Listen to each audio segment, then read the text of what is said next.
صوبہ خیبر پختونخوا کے ضلع ڈیرہ اسماعیل خان میں 12 دسمبر کی صبح قریب 3 بجے درابند کے علاقے میں 6 حملہ آوروں کی گاڑی بارود سے بھری ایک تھانے کی عمارت سے ٹکراتی ہے، جہاں پر سیکیورٹی فورسز تعینات تھے۔ بعد میں پتہ چلتا ہے کہ اس حملے کے نتیجے میں 23 فوجیوں کی ہلاکت ہوئی ہے اور 6 دہشت گرد مارے گئے۔ اس حملے کی ذمہ داری کالعدم تنظیم تحریک جہاد پاکستان نے قبول کی۔ تحریک جہاد تنظیم ایک ایسی جماعت ہے جس کے بارے میں حکام اور یہاں تک کہ کالعدم تنظیم تحریک طالبان پاکستان کے عہدیدار بھی ماضی قریب تک یا تو کچھ نہیں جانتے تھے یا شاید بتانے سے گریزاں تھے، بلکہ اکثر تجزیہ کار اسے پر اصرار تنظیم قرار دے رہے ہیں، اور ان کا خیال ہے کہ اس تنظیم کے ترجمان ان حملوں کی ذمہ داریاں تو قبول کرتے ہیں، لیکن وہ اپنی تنظیم کے حد و حال کے بارے میں کچھ نہیں بتاتے۔ یہ اس جماعت کا کوئی پہلا حملہ نہیں تھا۔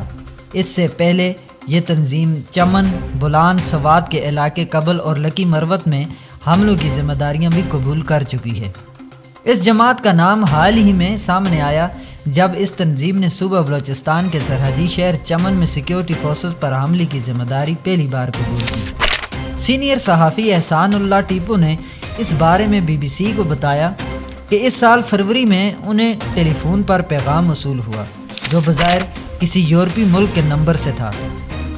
کال کرنے والے شخص نے اپنا نام ملا محمد قاسم بتایا اور کہا کہ انہوں نے تحریک جہاد پاکستان کے نام سے تنظیم کی بنیاد رکھی ہے، لیکن اس تنظیم کے بارے میں مزید کوئی تفصیل نہیں بتائی گئی۔ ان کا کہنا تھا کہ اس کے 2 دن بعد موبائل پر ایک میسج موصول ہوا جس میں کہا گیا کہ بلوچستان کے سرحدی شہر چمن میں سیکیورٹی فورسز کے اہلکاروں پر حملے کی ذمہ داری وہ اپنی تنظیم کی جانب سے قبول کرتے ہیں۔ تحریک جہاد پاکستان نے کافی ٹائم کے بعد بڑا حملہ کیا، ایسی اطلاعات میں کہ اس حملے میں بھاری مقدار میں بارود استعمال کیا گیا۔ اس حملے کی ذمہ داری ٹیلی گرام پر قبول کی گئی۔ اس جماعت نے اس سے پہلے نومبر میں میاں والی کی ایئر بیس پر حملہ کیا، جس کے نتیجے میں 3 جہازوں کو نقصان پہنچا تھا۔ اس میں بھی اسی تنظیم کا نام سامنے آیا تھا۔ مئی میں بھی بلوچستان کے علاقے مسلم باغ میں FC کیمپ پر حملے کی ذمہ داری بھی اسی جماعت نے قبول کی۔ بعض صحافیوں کو بھیجے گئے مختصر تحریری پیغامات کے ذریعے اس تنظیم کے قیام کا اعلان کیا گیا، اور ایک سوشل میڈیا اکاؤنٹ یا کچھ صحافیوں کو تحریری پیغامات بھیج کر شدت پسند حملوں کی ذمہ داری قبول کی گئی۔ اب تک اس تنظیم کے سربراہ و ترجمان کے نام متعارف کیے گئے ہیں، لیکن ان کے ماضی یا حقیقی کردار ہونے سے متعلق کوئی شواہد نہیں۔